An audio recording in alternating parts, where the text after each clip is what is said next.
दोस्तों आपका जो खान पान है, जो आपकी डाइट है, उसे ही हम पोषण का नाम देते हैं। एक तरीके से हम कह सकते हैं कि हमारा खान पान जो है, हमारे एक खान पान में क्या क्या चीजें हम इंक्लूड रखते हैं, वो हमारा मेन पोषण होता है। यानी कि आपके पास अगर एक थाली आप खाना खाने बैठे हैं तो उस खाने में कार्बोहाइड्रेट भी होना चाहिए, प्रोटीन भी होना चाहिए, उसमें फैट भी होना चाहिए, उसमें विटामिन्स भी होना चाहिए। अगर ये सब कुछ आपके थाली में है जब भी आप खाना खाने बैठ रहे हैं, तो इसका मतलब कि आप एक कंप्लीट डाइट ले रहे हैं, आप संपूर्ण आहार ले रहे हैं। और उस संपूर्ण आहार के बाद आपका शरीर जो भी महत्वपूर्ण चीजें एब्जॉर्ब करेगा, यानी कि अवशोषित करेगा, उसे ही हम पोषण का नाम देंगे। दोस्तों ये पोषण बेसिकली दो तरीके का पाया जाता है हमारे पूरे इस पृथ्वी पे।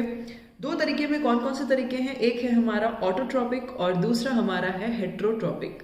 ऑटोट्रॉपिक का मतलब होता है स्वपोषी। ऑटो मतलब स्व, मतलब स्वयं।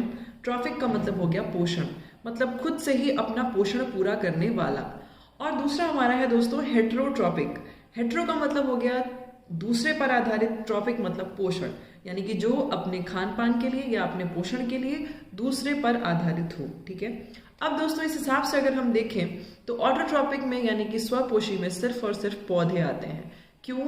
क्योंकि पौधा अपना भोजन सूर्य के प्रकाश की उपस्थिति में बना लेता है। वो प्रकाश संश्लेषण करता है और उसके बाद ही वो अपना भोजन बना पाता है, इसीलिए पौधे हुए ऑटोट्रॉपिक। और हम क्या हैं? हम पौधों पर आधारित हैं। हमें खान पान के लिए फसल चाहिए, हमें पौधा चाहिए, हमें मतलब हम बेसिकली प्लांट्स पर ही बेस्ड हैं। तो हम क्या हो गए? हेट्रोट्रॉफिक हो गए।